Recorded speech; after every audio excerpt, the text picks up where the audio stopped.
PainPal's Great Yarmouth videos are for informational and educational purposes only. Before changing any personal medication, treatments or health routines, it's advisable that you discuss those changes with your doctor or specialist first. Viewers are responsible for their own health and well-being, and anyone making changes do so at their own risk. PainPal's Great Yarmouth will not be held responsible for third-party comments, opinions or beliefs. Anyone wishing to comment on videos is advised to do so with respect and compassion. Bullying and harassment and derogatory comments will not be tolerated and may be reported. PainPal's Great Yarmouth videos abide and are subject to all fair usage policies. The topics covered in our videos are about disabilities, medical conditions and mental health problems that some viewers may find distressing. Anyone experiencing personal distress should contact their health professional for support immediately.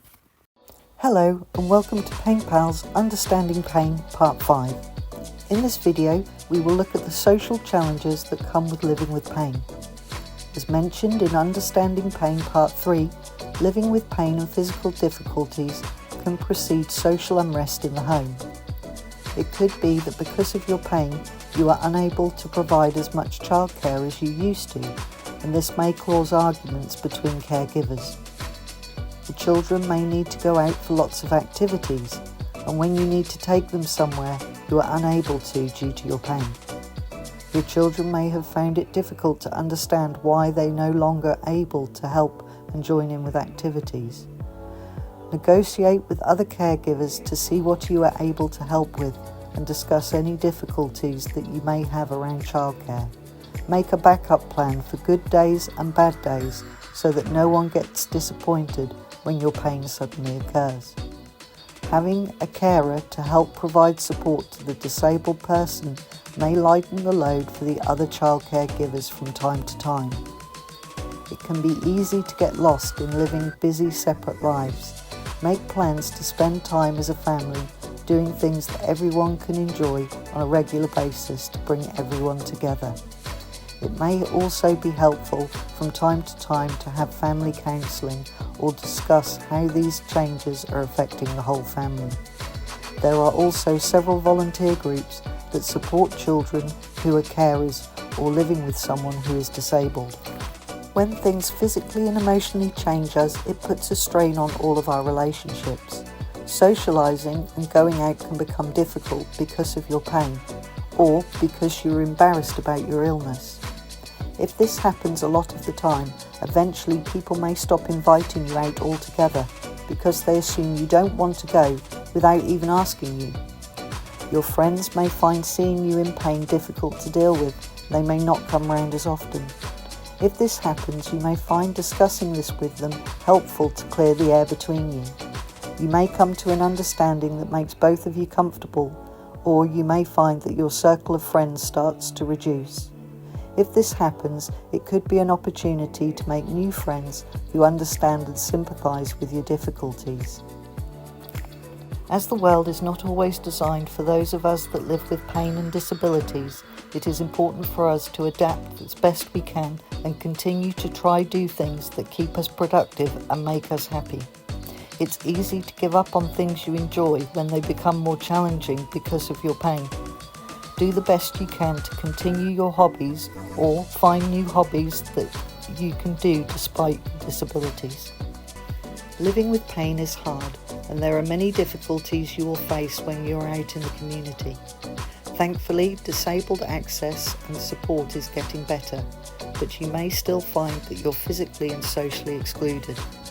There are many companies that can help those with disabilities to access their community, such as door-to-door minibuses with people who can help assist you. You might find it difficult in the community to find bathrooms. There are charities that provide keys that allow you access to disabled bathrooms and cards that you can use when you're having an emergency.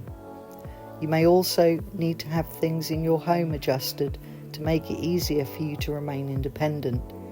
You may need to reorganise your home to keep your independence, or even move to a better location or a home that suits your disability better. If you need physical care, adult social services can assess your needs and find the right carers to help you with anything you need to stay in your own home, including cleaners and gardeners. Many people who are suffering with pain have visual signs that alert others to the fact that they have a disability or they are struggling. You might find that people stare and you feel embarrassed when someone stops and asks if you're okay or offers you help. Understand that you are not the only one that feels this way. Most people have something they are trying to play down or hide from the world.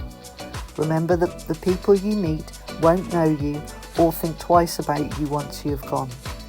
Although you may not always need help, letting a stranger hold a door open for you or getting something down off a shelf, packing and lifting your shopping bag will not only help reduce the amount of pain you feel later that day, but it will make the stranger feel good about themselves and happy that they helped you. You are not an inconvenience. When a person is struggling with their physical or mental health, it will often have a direct impact on their ability to earn money. This may be because you are unable to work at the same job, the required hours, or continue working altogether. These difficulties can lead to financial problems. You might not be able to pay your bills, or you might not be entitled to financial help. You may be waiting a long time for benefits to be paid. Even if you are awarded benefits, you might find that they are not enough to cover your usual expenses. You might need to find ways to save money, such as using free internet sources or free services that can support you while money is tight, such as a local food bank. It's really important that you don't just shut down and stop communicating with your bank and other authorities about your finances.